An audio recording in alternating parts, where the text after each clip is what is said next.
Hello everyone, welcome to UP online coaching. UP online coaching के इस channel पर पर्यावरण का 500 क्वेश्चन का मैं सीरीज चला रहा हूं, जिसमें से 200 क्वेश्चन मैंने पिछले 8 वीडियो में कवर कर लिए हैं। दोस्तों, आज से मैं उस टॉपिक को वहीं पर होल्ड करता हूं और 300 क्वेश्चन जो कि प्रीवियस ईयर पेपर के हैं, मीन्स क्रम वाइज प्रीवियस ईयर पेपर के, आज मैं 2011 का यूपी टेट पर्यावरण का पेपर सॉल्व कराऊंगा आपको। उसके बाद 2012, फिर 13, फिर 14, फिर 15, फिर 16, फिर 17, फिर 18, 19, 9 पेपर अब तक यूपी टेट के हुए हैं। और प्रीवियस ईयर पेपर, मेरा ऐसा मानना है, किसी भी एग्जाम में, यूपी टेट नहीं, सी टेट नहीं, किसी भी एग्जाम में जाने के पहले प्रीवियस ईयर पेपर के सारे क्वेश्चन को सॉल्व कर लेना चाहिए। और उस पे जो अलग अलग विकल्प होते हैं, केवल क्वेश्चन का आंसर नहीं, उसके विकल्पों को भी दोस्तों सॉल्व कर लेना चाहिए। तो आज की सीरीज में, आज से हम शुरू करते हैं प्रीवियस ईयर पेपर। ये 2011 का पेपर है दोस्तों। ये किस सन का पेपर है? 2011 का पेपर है पर्यावरण का। और इसके बाद वाले वीडियो में 2012 का पेपर मैं सॉल्व कराऊंगा, उसके बाद 2013, ऐसे सो ऑन, ये चलता रहेगा। तो विलंब न करते हुए बढ़ते हैं आज के पहले वाले क्वेश्चन पर। और यूपी टेट 2011 पर्यावरण में जो क्वेश्चन आया था उस पर। प्रीवियस ईयर पेपर बहुत ही हेल्पफुल होता है दोस्तों, ऐसा मेरा मानना है। मेरा नहीं, किसी भी टीचर से आप पूछेंगे सबका यही मानना होता है। तो बढ़ते हैं पहले क्वेश्चन पर। आज के पहला क्वेश्चन है, the example of ecosystem is. पारिस्थितिकी तंत्र का उदाहरण है। विकल्प में है वायु, तालाब, जल, वायु, तालाब, जल और मृदा। वायु, तालाब, जल और मृदा। तो इसमें से पारिस्थितिकी तंत्र का उदाहरण कौन सा है? तो पारिस्थितिकी तंत्र का उदाहरण जानने के पहले आपको पारिस्थितिकी तंत्र क्या होता है ये जानना आवश्यक है। परितंत्र, जिसे पारिस्थितिकी तंत्र कहते हैं, जैविक तथा अजैविक घटकों से मिलकर बनी हुई रचना होती है। अर्थात किसी भी क्षेत्र के सभी जीवधारी अर्थात जैविक तथा वातावरण में उपस्थित अजैविक घटक संयुक्त रूप से परितंत्र का निर्माण करते हैं। मीन्स जैविक अजैविक पर निर्भर करते हैं, अजैविक जैविक पर निर्भर करते हैं। तो ये जो पारस्परिक संबंध होता है जैविक और अजैविक का, इसी से परितंत्र का निर्माण होता है। तो विकल्प पे अगर आप ध्यान देंगे, विकल्प में क्या, वायु में ऐसी कोई चीज पाई जाएगी नहीं, जल में मिल सकती है, तालाब में मिल सकती है, मृदा में भी मिल सकती है दोस्तों। लेकिन इसका विकल्प सही होगा तालाब। क्यों तालाब सही होगा? क्योंकि जल से किसी भी वाटर बॉडी का स्पष्टीकरण नहीं हो रहा है, मृदा से किसी ऐसी क्षेत्र का स्पष्टीकरण नहीं हो रहा है जहां पर जैविक भी है अजैविक है। लेकिन तालाब से स्पष्ट हो रहा है कि इसमें जैविक संगठक भी है और अजैविक संगठक भी है। जैसे परितंत्र के 2 संगठक होते हैं दोस्तों, जिनसे परितंत्र मिलकर बनता है, अजैविक घटक और जैविक घटक। जैविक घटक में उत्पादक, उपभोक्ता, अपघटनकर्ता आप पढ़ते हैं, जिन्होंने हमारा पिछला वीडियो देखा होगा उन्हें स्पष्ट होगा। अजैविक घटक में भौतिक भी होता है, कार्बनिक भी होता है, कार्बनिक भी होता है। भौतिक में प्रकाश, तापमान, आर्द्रता, वायु, ये सब चीजें भौतिक में आती हैं। अकार्बनिक में जल, मृदा, खनिज, चट्टान, तत्व, गैसें। तो जल तो दोस्तों अजैविक घटक है, लेकिन यहां पर तालाब ऐसा घटक है जिसमें मछलियां होंगी तो वो जैविक हो गई, और तालाब के अंदर जल होगा वो अजैविक होगा। और परितंत्र की परिभाषा में ही स्पष्ट है, जैविक और अजैविक घटकों का पारस्परिक संबंध जो बताए, जहां पर पारस्परिक संबंध स्थापित हो वही परितंत्र कहलाता है। तो विकल्प सही है इसका दूसरा। बढ़ते हैं अगले प्रश्न पर। अगला प्रश्न क्या है, निम्नलिखित विकल्पों में से कौन जीवीय कारक नहीं है? निम्नलिखित विकल्पों में से कौन जीवीय कारक नहीं है? विकल्प ए है पेड़ पौधे, विकल्प ए है पेड़ पौधे। देखिए, इस प्रश्न के पहले एक बात और बता दूं, परितंत्र के प्रकार कितने होते हैं? एक स्थलीय प्रकार होता है, जलीय प्रकार होता है, मानवीकृत होता है। परितंत्र 3 प्रकार का होता है दोस्तों, स्थलीय भी होता है, जलीय भी होता है, मानवीकृत भी होता है। जैसे स्थलीय के एग्जाम्पल है वन हो गया, घास स्थल हो गया, मरुस्थल हो गया। जलीय का एग्जाम्पल है तालाब, झील, झरना, समुद्र, लवणी झील, ज्वार नदमुख, ये सब चीजें हो गई। मानवीकृत मतलब धान का खेत, ये कई बार एग्जाम में आता है। कृषि, जल जीवशाला जैसे एक्वेरियम, अंतरिक्ष यान, ये सब मानवीकृत होते हैं। तो परितंत्र के बारे में आप समझ गए। परितंत्र के 2 घटक होते हैं, अजैविक घटक, जैविक घटक। और परितंत्र के 3 प्रकार होते हैं, स्थलीय, जलीय और मानवीकृत। अब दूसरा प्रश्न क्या है दोस्तों, कौन जीवी कारक नहीं है? निम्नलिखित में से कौन सा कारक ऐसा है जो जिसके पास जीव नहीं है, अर्थात जीवन नहीं है, अर्थात लाइफ नहीं है? पेड़ पौधे जीवी कारक है, जंतुजीवी कारक है, सूक्ष्म जीव भी जीवी कारक है, क्योंकि इनमें जान होता है। बायोलॉजी के अंतर्गत आप क्या पढ़ते हैं? जूलॉजी पढ़ते हैं और बॉटनी पढ़ते हैं। तो जूलॉजी में आप जंतु विज्ञान के बारे में पढ़ते हैं, जंतुओं के बारे में, बॉटनी में आप पेड़ पौधों के बारे में पढ़ते हैं, और जूलॉजी के अंतर्गत ही सूक्ष्म जीवों को भी पढ़ लेते हैं या माइक्रोबायोलॉजी में पढ़ लेते हैं। तो प्रस्तर जो होता है दोस्तों, वह जीवी कारक नहीं है, विकल्प सही है डी। अब प्रस्तर क्या होता है? प्रस्तर की इंग्लिश होती है रॉक्स। रॉक्स मीन्स होता है चट्टान। प्रस्तर एक अजैविक कारक होता है दोस्तों, और विकल्प में जितने भी कारक दिए हुए हैं वो सभी जैविक कारक हैं। अयस्क एक एग्जाम्पल है प्रस्तर का, अयस्क। अयस्क को धातुमय प्रस्तर कहा जाता है। क्यों अयस्क को धातुमय प्रस्तर कहा जाता है? क्योंकि ऐसे खनिज पदार्थों को अयस्क कहा जाता है जिनसे धातु की प्राप्ति होती है। तो ऐसे खनिज पदार्थों को अयस्क कहते हैं जिनसे धातु की प्राप्ति होती है। अर्थात ऐसे अयस्क क्या है? धातुमय प्रस्तर है, अर्थात धातुमय चट्टान है, ऐसा चट्टान है जिससे धातु की प्राप्ति हो सकती है या की जा सकती है। लेकिन जिन खनिजों से धातुओं की प्राप्ति नहीं होती है उन्हें केवल खनिज कहते हैं, अयस्क नहीं कहते हैं। इसलिए दोस्तों सारे अयस्क खनिज होते हैं लेकिन सारे खनिज अयस्क नहीं होते हैं। तो विकल्प सही है डी। प्रस्तर क्या होता है समझ में आ गया आपको। अब बढ़ते हैं अगले प्रश्न पर। अधिकतर पेड़ पौधे पाए जाते हैं, अधिकतर पेड़ पौधे कहाँ पाए जाते हैं? तीसरा प्रश्न है स्थल मंडल में, जल मंडल में, प्रकाश मंडल में, वायुमंडल में। विकल्प सही है ए, स्थल मंडल में। अब स्थल मंडल में क्यों? क्योंकि स्थल मंडल पर वे सभी तत्व आसानी से पेड़ पौधों द्वारा प्राप्त किए जा सकते हैं। अर्थात पेड़ पौधों को दोस्तों वे सभी तत्व आसानी से मिल जाते हैं जो उन पेड़ पौधों के विकास के लिए अति आवश्यक होते हैं, या कहिए वृद्धि और विकास दोनों के लिए अति आवश्यक होते हैं। इसीलिए स्थल मंडल में लगभग कह लीजिए अधिकतर पेड़ पौधे पाए जाते हैं। बढ़ते हैं आज के अगले प्रश्न पर। आज का अगला प्रश्न कौन सा है? अन्य मृत जंतुओं पर निर्वाह करने वाले प्राणी को क्या कहते हैं? अन्य मृत जंतुओं पर जीवन निर्वाह करने वाले प्राणी को क्या कहते हैं? Animals that feed on other dead animals are called scavenger. विकल्प सही है इसका सी, स्कैवेंजर। अब स्कैवेंजर क्या होता है दोस्तों? स्कैवेंजर मांसाहारी भी होता है, शाकाहारी भी होता है। और स्कैवेंजर के बारे में खास बात यह है, पर्यावरण में मृत जीव जंतुओं तथा मृत पेड़ पौधों, अर्थात जो मरे हुए जीव जंतु हैं और मरे हुए पेड़ पौधों हैं, उनके ऊपर अपना जीवन निर्वहन करते हैं, स्कैवेंजर कहलाते हैं। जो भी जीव जंतु मृत जीव जंतुओं, मृत पेड़ पौधों के ऊपर अपने जीवन के निर्वाह के लिए निर्भर रहते हैं, ऐसे जीव जंतुओं को स्कैवेंजर कहा जाता है। जैसे मक्खी, गिद्ध इत्यादि, मक्खी, गिद्ध इत्यादि। तो स्कैवेंजर के बारे में आप जान लिए, लेकिन पढ़ने का तरीका क्या है मैं यहाँ पर आपको थोड़ा सा हिंट करूँगा। अब संपूर्ण ऑप्शन की व्याख्या नहीं करूँगा।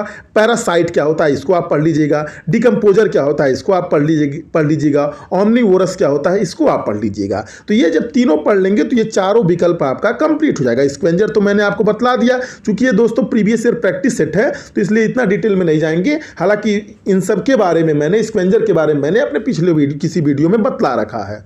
बढ़ते हैं अगले प्रश्न पर। सीएनजी का संक्षिप्त रूप क्या है?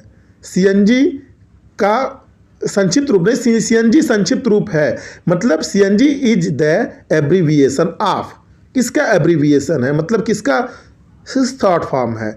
तो इसका ऑप्शन सही होगा compressed natural gas. Compressed natural gas. अब दोस्तों कंप्रेस्ड नेचुरल गैस होता क्या है?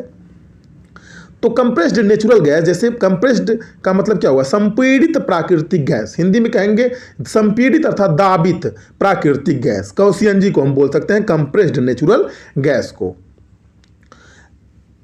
अब इन गैसों की खासियत क्या होती है दोस्तों? प्राकृतिक गैस तो ये है, लेकिन इनके अंदर एक खासियत होती है कि सीएनजी प्राकृतिक रूप से पाए जाने वाले ऐसे ज्वलनशील गैस को कहते हैं जो अत्यधिक दबाव के कारण फ्लूइड का रूप ले लेते हैं, FLUID, जो अत्यधिक दबाव के कारण फ्लूइड अर्थात तरल का रूप ले लेते हैं। ऐसे गैस को हम सीएनजी बोलते हैं। इन गैसों को वाहनों में प्रयोग करने के लिए 200 से 250 किलोग्राम प्रति वर्ग सेंटीमीटर तक दबाया जाता है।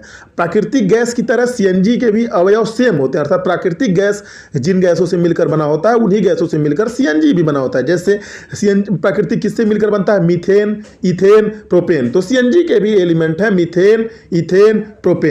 क्लियर? तो इसका ऑप्शन सही है बी, कंप्रेस्ड नेचुरल गैस। बढ़ते हैं अगले प्रश्न पर।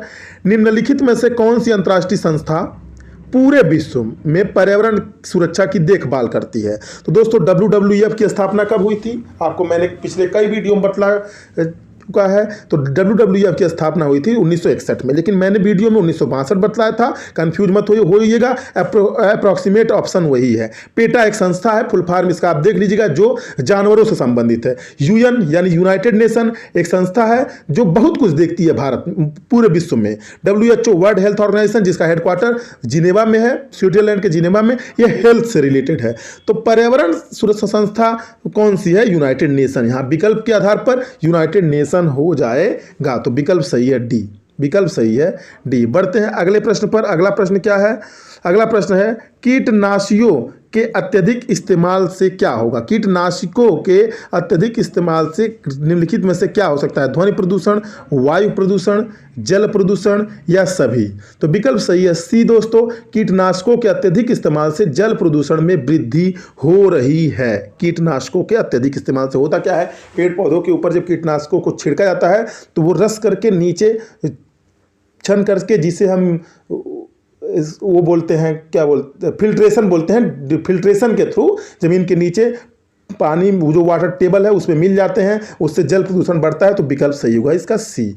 अब बढ़ते हैं अगले प्रश्न पर। अगला प्रश्न कौन सा है दोस्तों? अगला प्रश्न है लवण जो जल को अवशोषित करता है क्या कहलाता है? लवण जो जल को अवशोषित करता है उसे क्या कहते हैं? विकल्प ए है हाइग्रोस्कोपिक लवण, विकल्प सी है हाइग्रोफिलिक लवण, विकल्प बी है एनाहाइड्राइड लवण, विकल्प डी है हाइड्रोफोबिक लवण। फोबिक मतलब जानते हैं, तो इसका विकल्प सही है ए हाइग्रोस्कोपिक लवण की प्रमुख विशेषता यही होती है कि अपने आसपास उपस्थित जल के अणुओं को अपनी तरफ आकर्षित करके उन्हें अवशोषित कर लेता है। तो विकल्प सही है दोस्तों इसका ए। बढ़ते हैं अगले प्रश्न पर। क्वेश्चन नंबर 9, पारिस्थितिकी तंत्र एवं प्राकृतिक अधिवासों का संरक्षण तथा उनके प्राकृतिक वातावरणों में प्रजातियों का जीवनक्षम जनसंख्या का रख रखाव एवं प्रतिप्राप्ति के लिए प्रयुक्त है। कहने का मतलब यह है दोस्तों कि ऐसे जीव जंतु जिनकी जनसंख्या को काउंट किया जाता है, उनके प्राकृतिक आवास में उन्हें संरक्षण दिया जाता है। देखिए, जीव जंतुओं को संरक्षण देने के दो मेथड है। एक को कहते हैं इन सिटू कंजर्वेशन, एक को कहते हैं ex situ conservation. Ex situ conservation, in situ conservation. तो इन सिटू कंजर्वेशन क्या होता है कि वाइल्ड लाइफ कंजर्वेशन के दो मेथड है, इन सिटू, एक्स सिटू। और इन सिटू में 4 आते हैं, high hot spot, wild life sanctuary, biosphere reserve और नेशनल पार्क। मतलब जिस स्थान पर कोई जीव पैदा हुआ रह रहा है, उनके उसी स्थान को हम नेशनल पार्क बना करके, राष्ट्रीय उद्यान बना करके, वन्य जीव अभ्यारण्य बना करके उनका संरक्षण वहीं पे करते हैं, तो उसे इन सिटू कहते हैं। तो इस आधार पर प्रश्न को ध्यान से पढ़िएगा। विकल्प सही होगा बी स्व स्थाने, जिसे इंग्लिश में इन सिटू कहते हैं, अपस्थाने को इंग्लिश में एक्स सिटू कहते हैं। बढ़ते हैं अगले प्रश्न पर। अगला प्रश्न क्या है? सामुद्रिक कच्छपों को जीवंत जीवाश्म कहा जाता है। सामुद्रिक कच्छपों को जीवंत जीवाश्म कहा जाता है क्योंकि वे 150 मिलियन वर्षों से अधिक समय से पृथ्वी में उपस्थित हैं। भारतीय उपमहाद्वीप के जल भागों में पाए जाने वाले, भारतीय उपमहाद्वीप क्या होता है मैंने एक बार पूछा था, किसी ने बतलाया नहीं। आप इसको अगर आप जानते हो भारतीय उपमहाद्वीप क्या होता है तो कमेंट में बताइए, भारतीय उपमहाद्वीप किसे कहते हैं। मैं नहीं बतलाऊंगा जब तक आप लोग कमेंट में बतलाते नहीं हैं। भारतीय उपमहाद्वीप के जल भागों में पाए जाने वाले 5 प्रजातियों के समुद्री कच्छप में सबसे अधिक संख्या किसकी है? मतलब भारतीय उपमहाद्वीप में 5 समुद्री कच्छप फेमस हैं जो पाए जाते हैं। और समुद्री कच्छप क्या होते हैं? समुद्री कच्छप यानी समुद्री कछुए 150 मिलियन वर्षों से अधिक समय से पृथ्वी पर उपस्थित हैं। तो उन 5 में से कौन सा है जिसकी संख्या सबसे अधिक है? विकल्प में 4 दिए हैं, आप चारों विकल्पों गूगल करके देख लीजिएगा, लेकिन विकल्प सही है इसका सी ऑलिव रिडले। ऑलिव रिडले, कौन सा? ऑलिव रिडले की प्रजाति सबसे ज्यादा पाई जाती है। बढ़ते हैं आज के 11वें प्रश्न पर दोस्तों। निम्नलिखित में से कौन विश्व उष्मायन का कारक है, का कारण है? कौन विश्व उष्मायन का कारण है? विश्व उष्मायन को इंग्लिश में कहते हैं ग्लोबल वार्मिंग। विश्व उष्मायन को इंग्लिश में कहते हैं दोस्तों ग्लोबल वार्मिंग। अब ये ग्लोबल वार्मिंग क्या है? ग्लोबल वार्मिंग ग्रीन हाउस गैसों के कारण जो टेम्परेचर तापमान पृथ्वी का बढ़ रहा है, उसी को हम ग्लोबल वार्मिंग कहते हैं। हिंदी में उसे विश्व उष्मायन कहते हैं। तो विश्व उष्मायन, निम्नलिखित में से कौन विश्व उष्मायन का कारण है? कौन विश्व उष्मायन का कारण है? तो दोस्तों इसका विकल्प सही है सी, वायु प्रदूषण। वायु प्रदूषण के कारण सबसे ज़्यादा विश्व उष्मायन यानी ग्लोबल वार्मिंग हो रहा है। कैसे? ग्रीन हाउस गैसों के बारे में मैंने आपको पहले बतलाया था। ग्रीन हाउस गैसों की संकल्पना दी थी जोसेफ फोरियर ने 1824 में। गैसों के वायुमंडल में जमा होने से पृथ्वी का वातावरण जो गर्म होता है उसी को ग्रीन हाउस प्रभाव कहते हैं, और ग्रीन हाउस प्रभाव को ही हम विश्व उष्मायन या ग्लोबल वार्मिंग कहते हैं।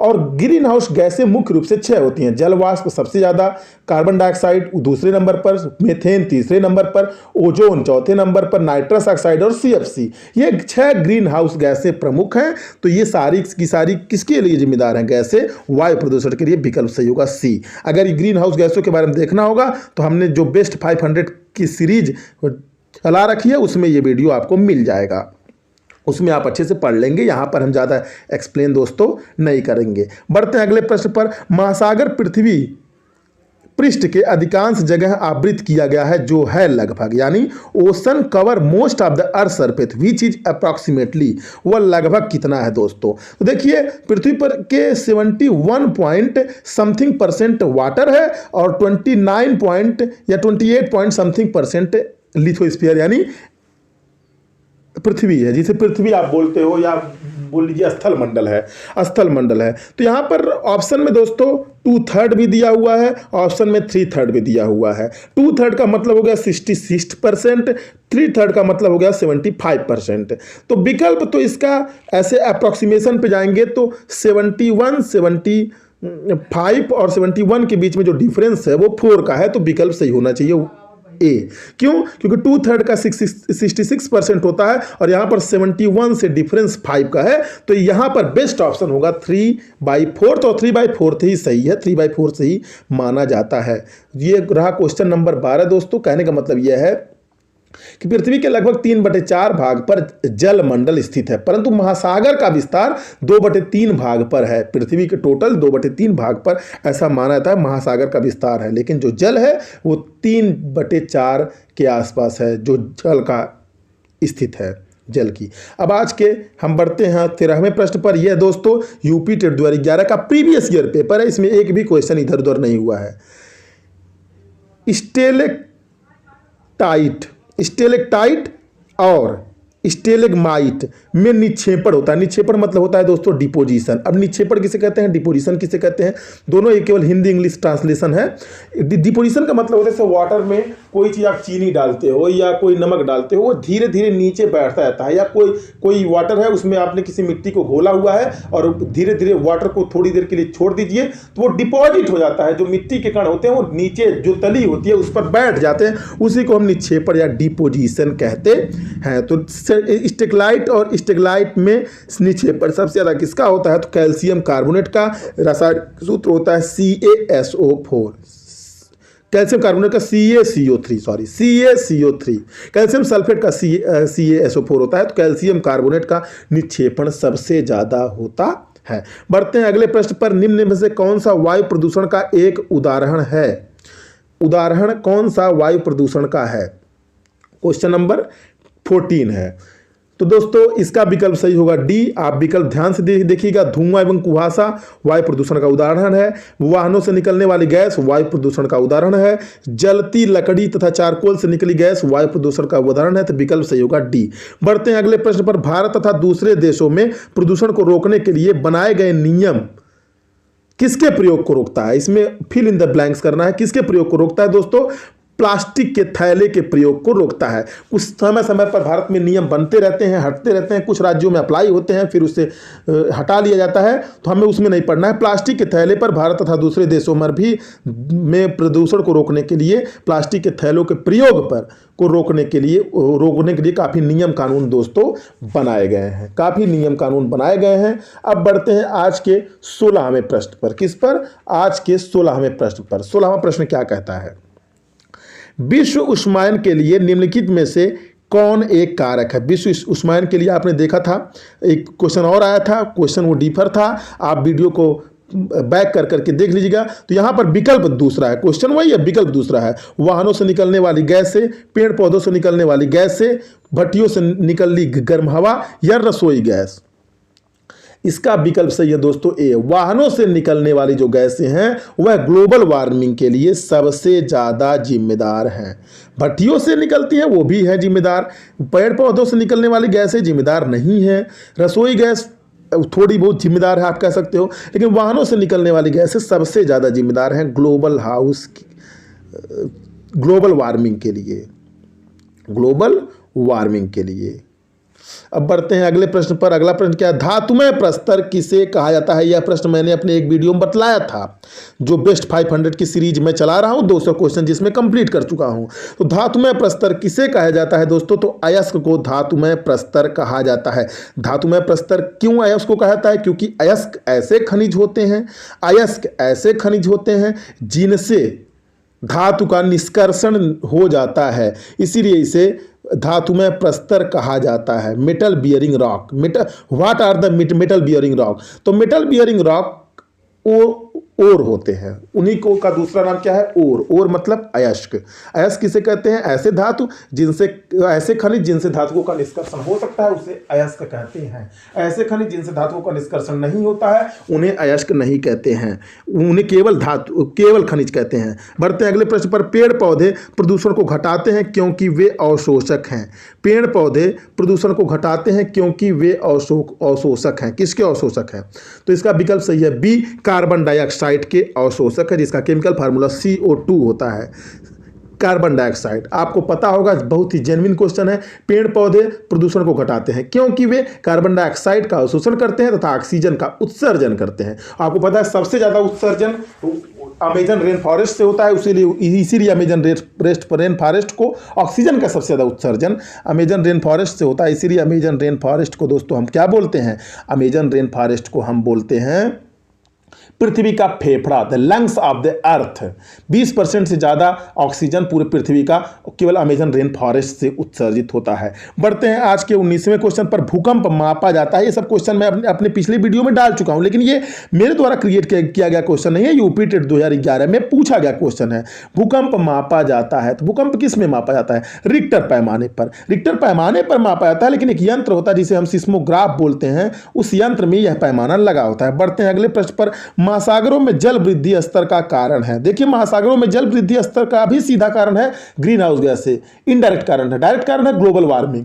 तो ग्रीन हाउस गैसों के कारण ग्लोबल वार्मिंग होता है। ग्लोबल वार्मिंग मतलब वैश्विक उष्मायन, लेकिन उसका रिजल्ट क्या है, ये तो केवल उसके कारण होता है, ग्लोबल वार्मिंग के कारण टेम्परेचर बढ़ता है, लेकिन ग्लोबल वार्मिंग का इफेक्ट क्या है पृथ्वी पर, वह है ध्रुवीय प्रदेश में बर्फ जो है पिघलते हैं, ध्रुवीय प्रदेश में बर्फ पिघलते हैं। तो इसी कारण से ध्रुवीय प्रदेश में बर्फ का पिघलना महासागरों में जल स्तर वृद्धि का कारण है। विकल्प में अगर आपके ग्लोबल वार्मिंग होता तो वह भी सही होता, लेकिन विकल्प के अनुसार ही उत्तर करना होता है फ्रेंड्स।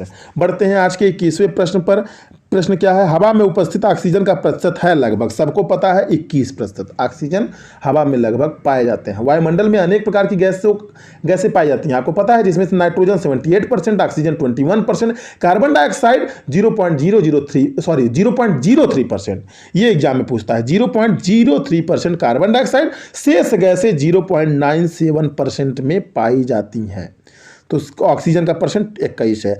परम ताप पैमाना कौन सा है दोस्तों, परम ताप पैमाना के बारे में मैंने पिछले वीडियो में भी आपको बतलाया था। क्यों बार बार कह रहा हूं पिछले वीडियो में, क्योंकि जो बेस्ट क्वेश्चन की मैं सीरीज चला रहा हूं वो मैंने पेपर देख के नहीं बनाया है, ध्यान रखिएगा। परम ताप पैमाना किसे कहते हैं, तो केल्विन को कहते हैं। किसे कहते हैं, केल्विन को परम ताप पैमाना कहते हैं। सेल्सियस को नहीं कहते हैं, फ़ारेनहाइट को नहीं कहते हैं। केल्विन सेल्सियस फ़ारेनहाइट में एक रिलेशन होता है, उस रिलेशन को कहते हैं C/5 = F-32/9।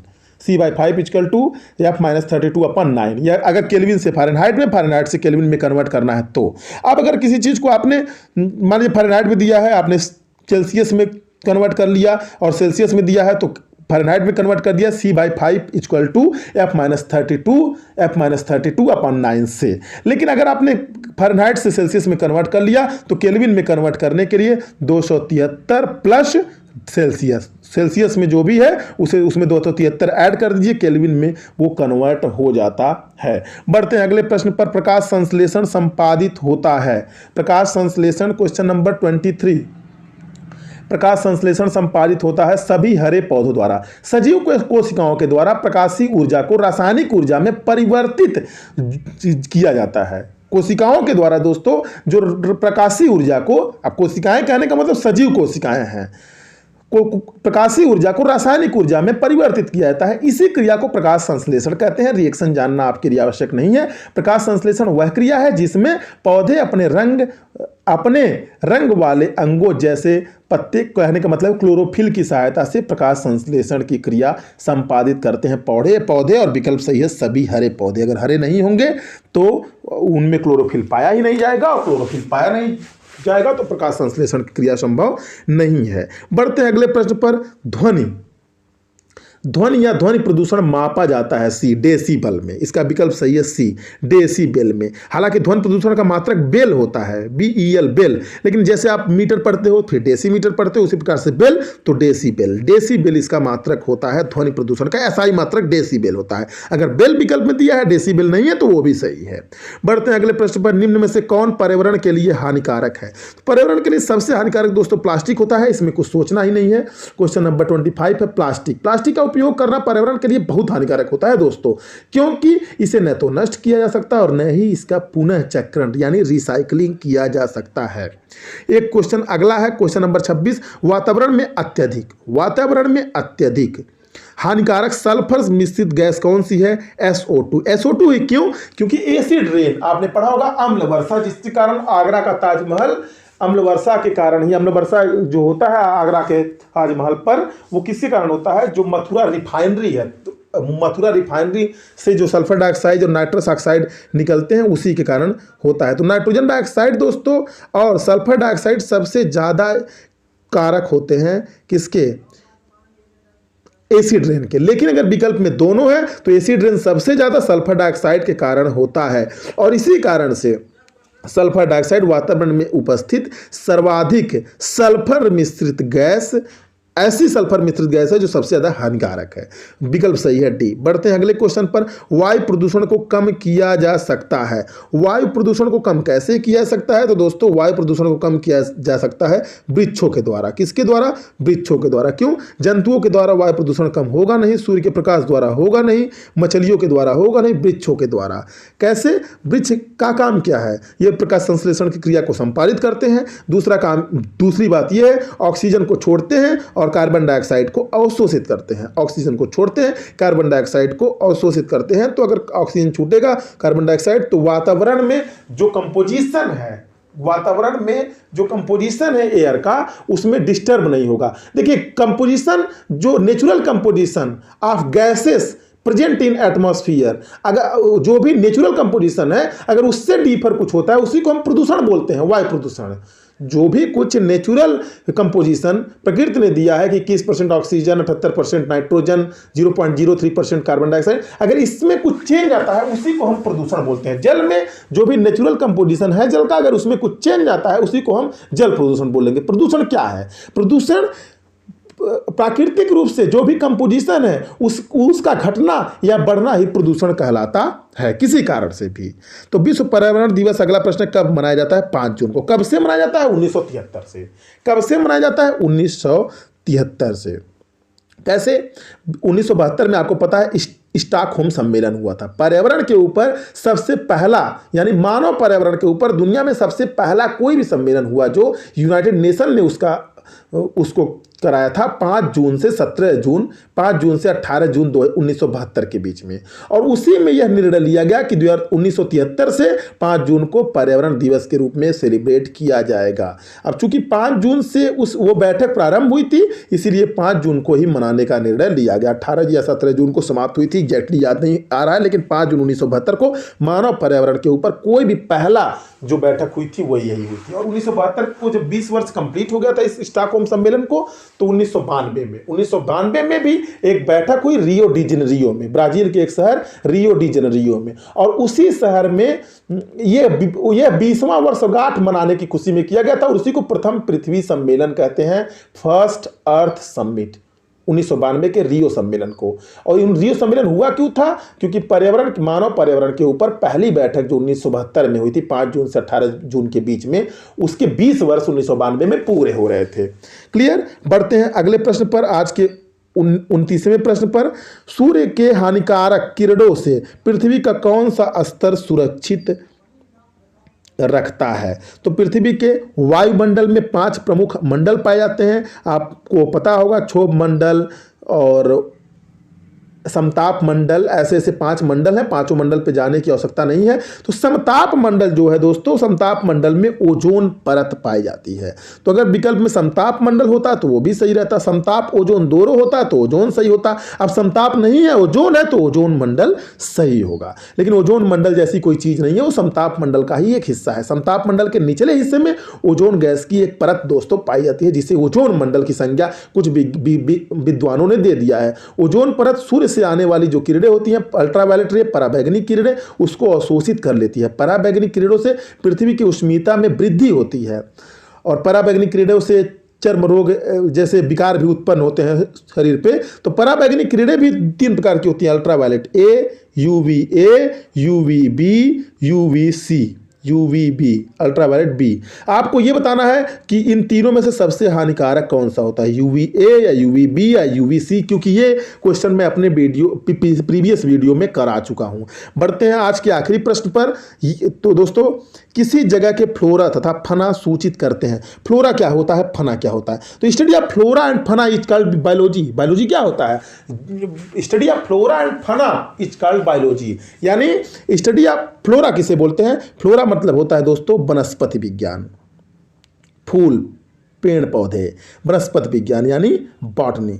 और फना मतलब होता है जूलॉजी, जंतु विज्ञान। तो study of zoology and botany is called biology, मतलब study of life is called biology बोलते हैं हम। अब चूंकि फ्लोरा और फना दोनों के पास लाइफ होता है, इसलिए हम बोल सकते हैं study of flora and fauna is called biology. और बायोलॉजी के फादर कौन थे? अरिस्टोटल यानी अरस्तु थे। बायोलॉजी के पिता अरस्तु को कहा जाता है। जूलॉजी और बॉटनी का फादर कौन था? आपको अगर पता है तो कमेंट में जरूर बताइएगा। तो किसी जगह के फ्लोरा तथा फना किसको सूचित करते हैं? विकल्प देख के आपको स्पष्ट होगा। फ्लोरा मीन्स पेड़ पौधे, फना मीन्स जंतुएं। तो विकल्प सही है ए, पेड़ पौधे तथा जंतुएं। तो दोस्तों, ये था हमारा complete coverage on UP TET 2011 पर्यावरण। ऐसे में पर्यावरण के यूपी टेट 2012, यूपी टेट 2013, 2014, 2015, 2016, 2017, 2018, 2019 के प्रीवियस ईयर पेपर कराऊंगा। उम्मीद ही नहीं, पूर्ण विश्वास है इससे आपको एग्जाम में जाने के पहले काफी कॉन्फिडेंट महसूस करेंगे, अगर इसे आप पूरी तरह सॉल्व करके चले जाते हैं तो। अगर वीडियो आपको पसंद आया होगा तो वीडियो को लाइक कीजिएगा। इस वीडियो का अगर आपको पीडीएफ चाहिए होगा, जो क्वेश्चन का पीडीएफ आपको अगर चाहिए होगा, तो डिस्क्रिप्शन में इसका लिंक मिल जाएगा। कमेंट करके बताएंगे, डिस्क्रिप्शन में मैं आपको लिंक इसका दे दूंगा। वीडियो पसंद आया हो लाइक कीजिए, चैनल को सब्सक्राइब कीजिए। ना पसंद आया होगा मत लाइक कीजिएगा, मत सब्सक्राइब कीजिएगा, क्योंकि अगर यूजफुल नहीं है तो बेकार में लाइक या सब्सक्राइब करने का कोई फायदा नहीं है। थैंक्स।